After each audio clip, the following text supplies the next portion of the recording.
চলে এলাম আজ দুপুরের খাবারের আয়োজন নিয়ে। আজ দুপুরের খাবারে কী কী আয়োজন করা হয়েছে সেটাই তোমাদের সঙ্গে শেয়ার করছি। প্রথমে বাটি ভর্তি এক বাটি ভাত, প্রত্যেক দিন যেটাই ভুলে যাই সেটা আজকে আগেই করে নিলাম। 1 গ্লাস জল, লবণ, একটি কাঁচা লঙ্কা। গাছে ফুল ফুটেছিল তাই আজ আবার করলাম কুমড়ো ফুলের বড়া।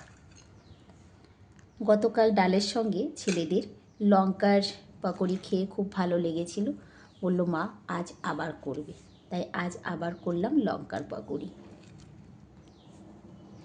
ডালের সঙ্গে একটুখানি আলু ভাজা।